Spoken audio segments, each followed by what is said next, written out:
a world where we have everything and it's still not enough, we're often left wondering, is this really it? Deep inside, you know there's more to life. You're ready to leave behind the old push your way through and claim the deeper, more meaningful life that's calling you. That's what we invite you to explore with us. We're your hosts, Stephanie Allen and Maren. And this is the Soulful Leader Podcast. Yay! Have you ever had so much going on in your life that there just isn't any time or energy or even space for yourself? It's like, you're running on fumes on your gas tank and you realize you don't even know if you're going to make it to the gas station to fill up. Like you're exhausted and you don't know how to get off of this. Like you don't know how to get out of this pattern. It's like, it seems no matter what you do, you get behind. And there's a tendency for, or at least I know in my mind, there's a tendency that I'm like, oh, I have to try harder. I have to be better. I have to fix this. I have to force it. And what if it was actually the opposite? What if it was actually giving you permission to just stop?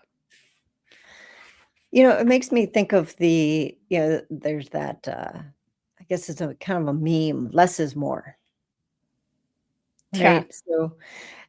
So often, people say that. I know I say that. And it fits in lots of different circumstances. And yet, what does it mean? How do we really apply that? Less is more. Because society tells us more is more. Yeah. And that hard, like being hard-hearted or like, it's just business, just move forward and pummel it, And when I think of the body work that I do, sometimes people just want to get in there and strip the living daylights out of a muscle, like get that elbow in there and go hard and, punish it. And I always think of it, if you think of a baby crying, you're not going to go in there and pick up the baby and spank the baby. You're going to gently hold the baby and rock it and create an environment for it to feel safe. You're actually going to soften. And I know that this is true with the body work that I do, is like, instead of going in there and trying to beat or pummel up the sore muscle, sometimes if you actually just gently allow the space to relax and soften, the body will then go, oh, okay, it's safe, and it relaxes. The Well, I same is think true with about the, yeah. Yeah, I think about that in an argument, right? If you're in an argument with somebody or if you're in a disagreement and you're like, no, it's my way. No, it's my way. And you're just butting heads. Yeah. If one of the people says, tell me about your way, instead of, no, I know, all of a sudden there's a softening of like, you want to know about my way? Yeah, I do. Tell me Yeah. more. And what you're just saying right there is that all of a sudden there's a space for a conversation or Right. perspective. Or when I'm talking about body work, there's a space for healing to happen. So going back to where you started, it's like when we feel run down, run over, like we're running on fumes. How does that apply? Well, I think, what happens is that we end up crashing. Like we end up either having a meltdown, getting sick, hurting ourselves, Hurting and I someone think else. hurting someone else. Like there's pain or suffering that happens. And what if we didn't have to wait till that pain or suffering to happen? Like you're already out of gas. What if you just pulled over and said and asked for help? What if you just pulled over and said, okay, I'm out of gas. This is a metaphor. I might need to call, CAA or AAA kind of thing and have them come and tow me. That's okay. Or maybe it's this realization of like, I need to say no to something. Maybe it's in the outer world, like, to someone or to something, but sometimes maybe it's no to a way of thinking in your own consciousness. Like if we're ungrateful or if we're complaining, that doesn't get us anywhere. It's not helpful. No, it really isn't. And we're not, when you said that, maybe you just need to stop and ask for help. Like parts of me went, oh, we can't ask for help, right? That's so taboo Yeah. in our culture. Well, I know we're told Especially, to look like it's weak or something. but Right. it's not. So tell me about that. What do you mean by it's not? Because I hear it's kind of like that less is more thing. I hear the words and I don't know what that means. Tell me what that means as it's not. Best way to put it would be there are things that all of us have gifts and strengths, and we all have weaknesses. And we tend to look at those weaknesses as failures. And so Yeah, we tend to put all our energy into either adapting, meaning avoiding those weaknesses at all costs, or hiding them, hiding covering them. them up. Don't let anybody see your weakness. Hmm. Instead of saying, acknowledging them, going, okay, I'm out of gas. Okay, but there's somebody else whose gift is to give you gas. Hmm. And when we ask for help, we're actually enrolling someone else to be in that hero role, or in that you know, we're allowing them to actually give us their gifts. Well, I'm going to use the word you used earlier, space. It's like I've made space inside of myself for the value that somebody else has to bring. Yeah. When I'm so independent all the time and fighting for myself, it's that there's no space, there's no opening to allow somebody else any value. And they're doing the same Yeah. thing.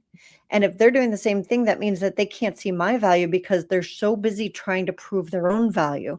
So all of us are out there just trying to prove our own value. Nobody's actually listening. There's no space. So Exactly. That's exactly it. And also, if you're not asking for help, you're probably cranky as all get out. And you know, who wants to be around a cranky, prickly person? It's like, this frigging cactus coming in. Don't get too close. I'm cranky. And it's like, well, yeah, I'm not going to help you. You're freaking prickly. But if we we also, soften that same idea that you said about the yeah. dialogue, when they soften, you're like, yeah, I'm just really not good at this. Can you help me? There is such a connection. There's such intimacy with that. And that is the closeness that it's like, wow, you're acknowledging me that I can help you. That's so lovely. I hope I can. If I can't, I'll find somebody who can. But what you're doing is you're enrolling this intimate, vulnerable, loving connection. And there's space for possibility of a whole new seeing ourselves and seeing each other, and seeing the relationship completely different. So our audience doesn't necessarily know that this is like my fifth business that I have, right? So I've had multiple businesses. Stephanie also has multiple businesses and been very successful in my businesses. And one of the things that I did earlier this year was I enrolled a coach, a business coach. And I'm thinking about it from the perspective that you're talking right now, and it would be really easy, and I have done this. So I'm definitely not above it of like, "Oh, I've been successful in business, so I know what I'm doing, blah, blah, blah, blah, blah." Right? That's my ego talking. And things change on a regular basis. And I was like, "You know what? I need help." And so I had a meeting with that coach today, and there were some things that he said that's like, "Oh gosh, I know that already." And it was a really good reminder in a timely fashion. And then there were some things that I was like, "Oh, I hadn't considered it like that." And it felt vulnerable to put myself in a position to say, "I don't know." When my ego wanted to be like, "Oh no, I know. I have successful business. I need to prove myself. I need to keep making sure everybody knows that I have success." Like, whatever, right? It was so much It's more. so exhausting. Yeah, it's Mhm. exhausting to do that, and it was so much more empowering and powerful to say, "I don't know. Tell me." You know? And it enrolled him in a dialogue, and it gave me ideas. It was so wonderful. And just that as a Yeah. reminder inside myself to do that with myself too. Yeah, I have this 15-minute rule I'm starting to learn now, is Yeah. that if I'm struggling with something, and you know this one, because I've called you to help me on things, because you're really good at things that I am really not so great, or nor am I interested in all that much. But when I have, say, a problem with technology, like who can I call to help me? And my old self would say, "Oh, I don't want to bother them."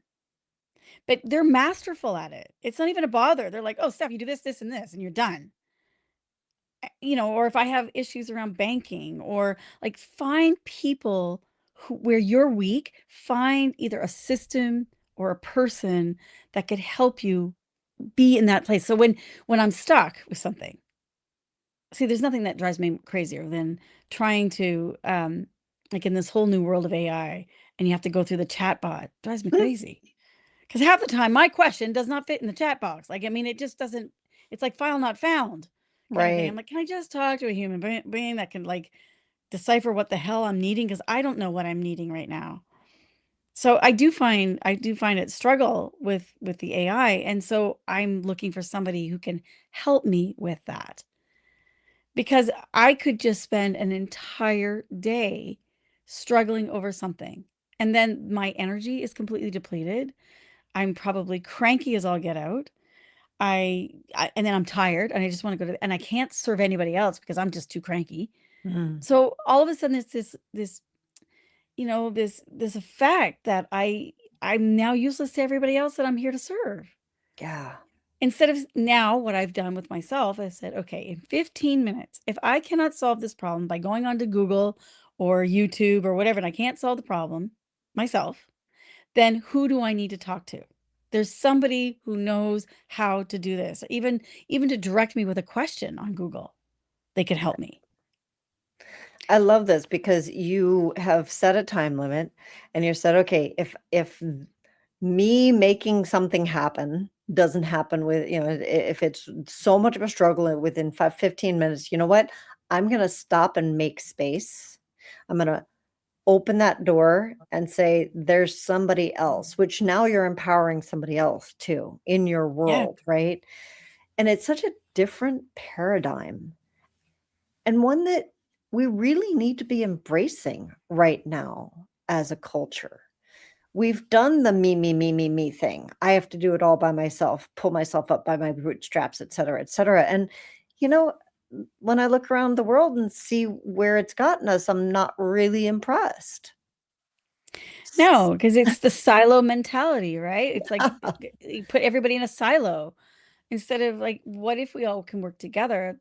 Everybody has a different attribute. Everyone has a different gift for a reason. We're Yes. actually like a big combination lock that each one of us has a number to open up the safe. Oh, I love that. And when I keep trying the same number, which is me, I never get the combination because And it then we yell at the requires safe. It's stupid safe. It's not opening. Stupid me. I can't do it. it Stupid requires world. I hate another this world. And then we just, right. how is that helpful to anybody, including Not ourselves? at all. So there's this shift from moving from self-pity, because I really truly believe that's where I go. It's like, oh, poor me, to what if the reason I can't get this is that I am actually meant to enroll someone else, to be Yeah. in relationship, because it's about more than just me. Because when I can solve a problem, or I can get a problem that I have solved, then it frees up my energy so that I can really live my strengths and I can really be in service to so many others. And it makes the world so much better, so much That kinder. that space piece is critical for us as a culture, for us as individuals. And there's so many places. I can't wait to do more podcasts around this piece of space. And for today, really just kind of as a recap, thinking about if your gas tank is empty, if you're running on fumes, if you're running from this to this to this, and oftentimes super high achievers do that. And we run to the next thing because it's scary to just stop, to ask for help, to allow some space. So I would say, if you're running on fumes and you're running on empty, what is the new belief system you need to have so that you could Mm, ask for help? Because there's some sort of gas in your tank that's eroding you, that's depleting you, that says either I'm useless, or I'm no good, or I'm not enough. All those things that are eroding, like you have to change a belief about yourself and about the world. It Even if could I ask for help and I won't get it, it's like, well, keep asking because eventually you will get it. You'll learn. It could even be a belief that, like, I've done all the stuff and I still feel empty, right? Like, so it may not even be that you're feeling like it still may be that you're feeling you're not enough because, okay, I did all this stuff and like, now what? There's got to be Mhm. more. And that is all going to require space and allowing yourself to breathe. And there's more to it, which maybe we'll get into Stay that tuned. stay Stay tuned in tuned. another podcast. If you're interested, you can find out more about us on our website, tslp.life. And we're on this podcast every other week. So subscribe, come join us. We'd love to hear from you.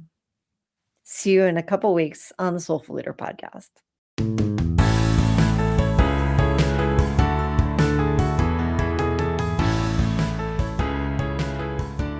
And that wraps up another episode of the Soulful Leader podcast with your hosts, Stephanie Allen and Maren Oslack. Thank you for listening. If you'd like to dive deeper, head over to our website at thesoulfulleaderpodcast.com. Until next time.